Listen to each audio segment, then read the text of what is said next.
Shalom, Bapak, Ibu, dan Saudaraku yang dikasihi Tuhan. Apa kabarnya? Bisa dilewati.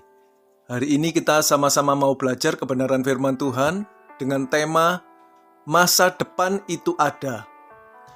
Saudaraku yang terkasih, tanpa terasa kita sudah tiba di akhir tahun. Di penghujung tahun dan sebentar lagi akan memasuki tahun yang baru.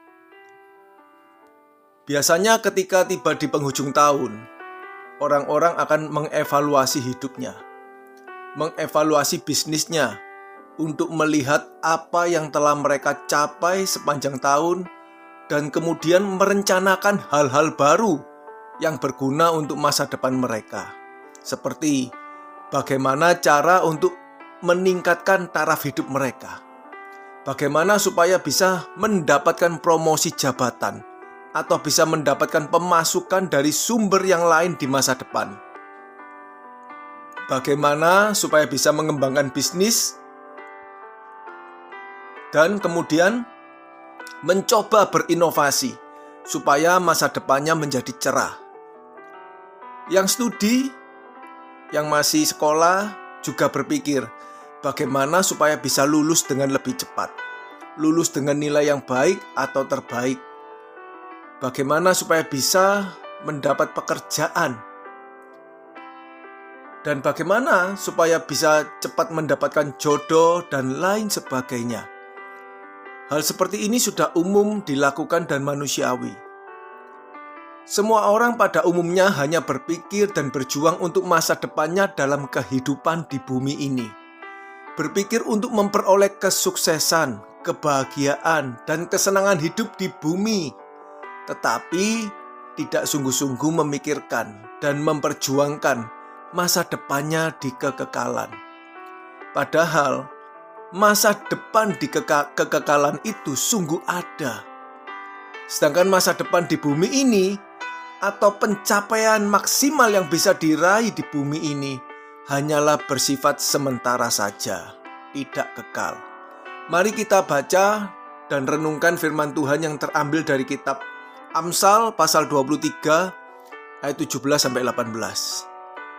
Demikian bunyi firman Tuhan, ayat 17. Janganlah hatimu iri kepada orang-orang yang berdosa, tetapi takutlah akan Tuhan senantiasa. Ayat 18-nya. Karena masa depan sungguh ada dan harapanmu tidak akan hilang. Saudaraku, yang perlu kita pahami dan harus selalu kita ingat adalah bahwa masa depan yang kekal itu sungguh ada, dan pengharapan kita pada janji Tuhan harus selalu kita genggam supaya tidak akan hilang. Tuhan Yesus sendiri yang berkata ketika dia menjadi manusia di bumi ini, dia berkata kepada murid-muridnya dan pada semua orang yang mau percaya kepadanya. Kita baca di Yohanes 14 ayat 1-3. Demikian firman Tuhan. Ayat 1-nya, janganlah gelisah hatimu, percayalah kepada Allah dan percayalah juga kepadaku, kata Yesus. Ayat 2-nya, di rumah Bapa-Ku banyak tempat tinggal. Jika tidak demikian, tentu aku mengatakannya kepadamu. Sebab aku pergi ke situ untuk menyediakan tempat bagimu.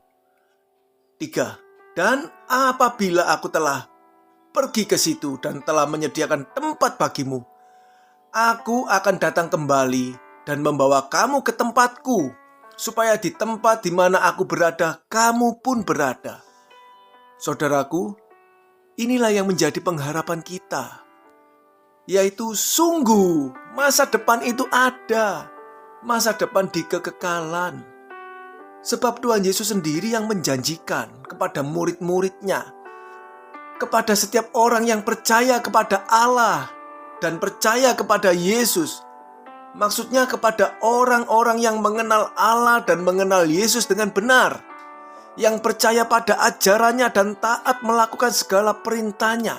Maka orang-orang yang percaya ini, yang menaruh pengharapan pada janji Tuhan dalam hidupnya, akan dijemput oleh Tuhan pada waktu Dia datang kedua kali dan akan dibawa di tempat yang telah Tuhan janjikan, yaitu di rumah Bapa.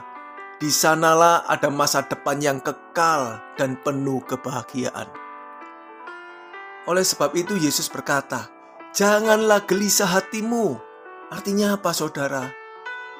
Artinya, janganlah hati kita ini sampai dicemari oleh kekhawatiran, oleh hal-hal duniawi, dicemari oleh iri hati dan kedengkian, amarah, pertikaian, serta cinta akan uang. Makanya firman Tuhan di kitab Amsal tadi berkata, "Janganlah hatimu iri kepada orang-orang yang berdosa, tetapi takutlah akan Tuhan senantiasa." Coba saudara, yang harus kita garis bawahi, takutlah akan Tuhan senantiasa. Bukan sekali-sekali saudara, senantiasa. Jadi firman Tuhan ini mengingatkan kita semua saudara, untuk menjaga hati kita dengan benar. Supaya apa saudara? Supaya yang ada di hati setiap kita adalah perasaan takut akan Tuhan senantiasa, yang akan membuat kita selalu mengarahkan hati dan pikiran kita kepada apa yang Tuhan perintahkan untuk kita taati dan kita lakukan, apa yang dapat menyenangkan hatinya. Setiap kita harus menjaga hati kita supaya memiliki takut akan Tuhan senantiasa. Tentu takut akan Tuhan di sini yang dimaksud adalah takut akan Tuhan yang positif, saudara. Yaitu takut jika tidak menghormati Tuhan. Takut jika kita ini hidup tidak mengasihi dan melakukan perintah serta kehendak-Nya. Itulah rasa takut yang positif kepada Tuhan. Takut jika kita tidak menyenangkan hati Tuhan. Mengapa harus demikian, saudara? Mengapa kita harus memiliki rasa takut akan Tuhan senantiasa? Pengkhotbah 12 ya, Pengkhotbah pasal 12 ayat 13 sampai 14 berkata demikian. Ayat 13. Akhir kata dari segala yang didengar ialah, takutlah akan Allah dan berpeganglah pada perintah-perintahnya. Lakukan perintah-perintahnya. Mengapa? Karena ini adalah kewajiban setiap orang, saudara. Mengapa demikian? Ayat 14-nya. Karena Allah akan membawa setiap perbuatan ke pengadilan yang berlaku atas segala sesuatu yang tersembunyi, entah itu baik, entah itu jahat. Jadi saudara, tadi dikatakan jagalah hatimu, jangan kau iri hati dan lain sebagainya. Jangan kau benci, dendam, marah. Kenapa? Karena Allah itu menyelidiki hati setiap kita dan akan membawa setiap perbuatan ke pengadilan atas segala sesuatu yang tersembunyi. Karena perbuatan kita berasal dari sesuatu yang tersembunyi di hati kita, entah itu baik atau jahat. Jadi kalau orang yang iri pasti ingin mencelakai, ingin merendahkan, ingin menjatuhkan sesamanya. Orang itu ketika berbelas kasih kepada sesamanya, perbuatannya akan berusaha menolong orang itu. Itu loh yang tidak terlihat. Perbuatannya akan dibawa ke pengadilan dan akan nampak sesuatu yang tersembunyi yang di dalam hati setiap orang. Masing-masing orang, entah itu baik atau jahat, akan kelihatan nanti di pengadilan Tuhan. Saudaraku, firman Tuhan ini mengingatkan kita. Karena masa depan sungguh ada dan pengharapan kita tidak akan hilang. Jadi kalau fokus hidup kita tidak dipenuhi oleh takut akan Tuhan dan selalu mengarahkan hidup kita pada pengharapan akan apa yang Tuhan telah janjikan, maka tentu kita tidak dapat melewati pengadilan Allah untuk memperoleh apa yang dijanjikan itu. Pada saatnya nanti, pengharapan kita akan menjadi kenyataan, saudara. Menjadi kenyataan yang akan kita nikmati dan kita jalani, yaitu di masa depan yang baru, kehidupan baru yang kekal, di langit baru dan bumi yang baru, ya. Seperti dikatakan di Yesaya pasal 65 ayat 17, Wahyu pasal 21 ayat 1, 2 Petrus 3, 2 Petrus pasal 3 ayat 9 sampai 12. Saudara, firman Tuhan berikut ini juga melengkapi kebenaran yang harus kita pahami. Mari kita baca di kitab Amsal pasal 24 ayat 14, ya. Demikian bunyi firman Tuhan. Ketahuilah, demikian hikmat untuk jiwamu jika engkau mendapatnya. Maksudnya gini saudara. Maksudnya adalah ketika kita mendapatkan hikmat itu, maka dilanjutkan, maka ada masa depan dan harapanmu tidak akan hilang. Amin ya saudara. Saya ulangi lagi. Ketahuilah, demikian hikmat untuk jiwamu jika engkau mendapatnya, maka ada masa depan dan harapanmu tidak akan hilang. Saudaraku, jika kita memiliki hikmat Allah, atau jika kita memiliki pikiran dan perasaan Allah, itu berarti kita memiliki kebenaran. Seperti madu baik untuk tubuh kita, maka hikmat Allah atau kebenaran itu baik untuk jiwa kita, karena akan menuntun dan membawa kita pada masa depan yang kekal, dan pengharapan kita tidak akan hilang tetapi menjadi nyata, saudara.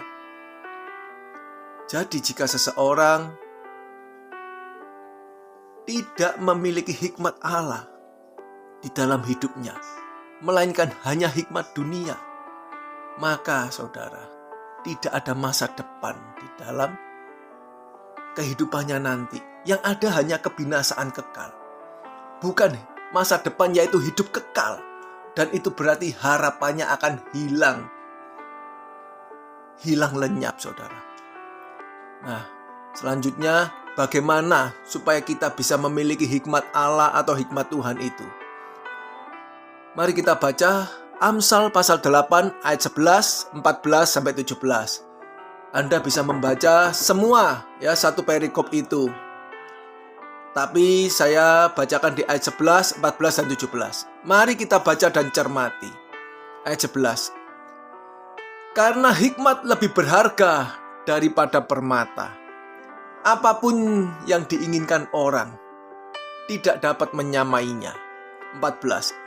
Padaku ada nasihat dan pertimbangan. Akulah pengertian, padakulah kekuatan. 17. Perhatikan baik-baik.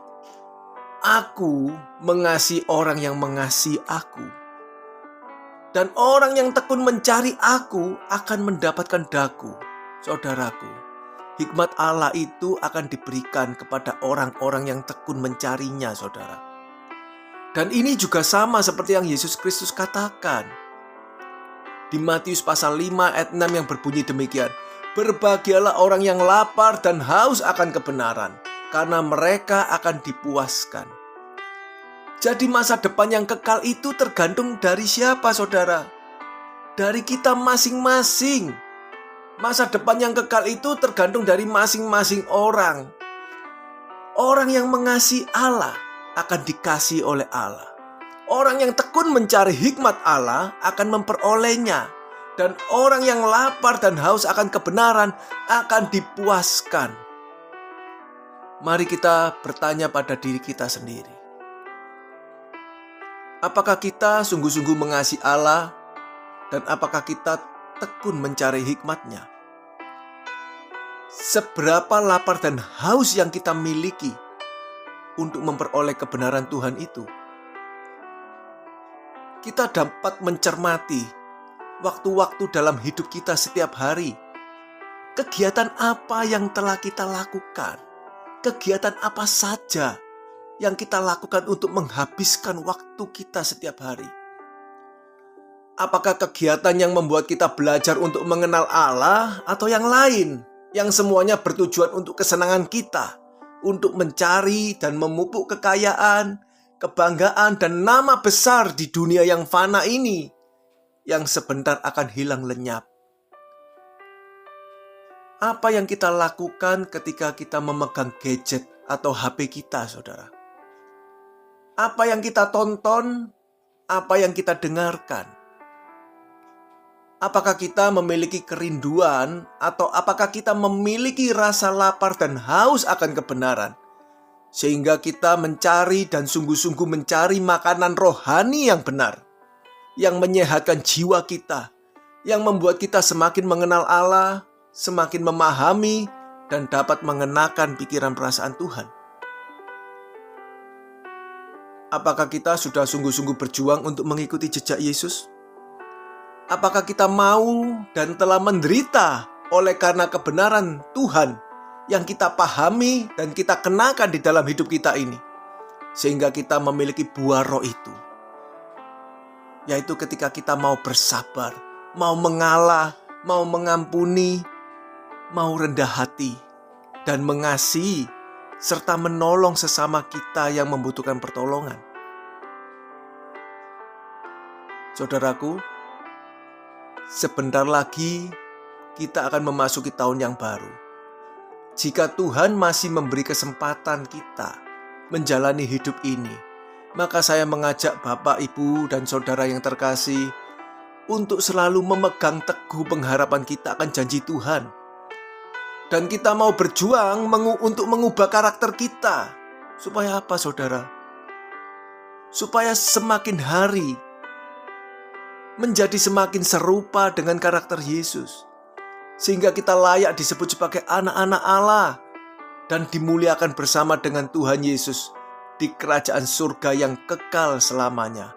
Karena kita meyakini dan percaya bahwa masa depan itu sungguh ada dan harapan kita tidak akan hilang.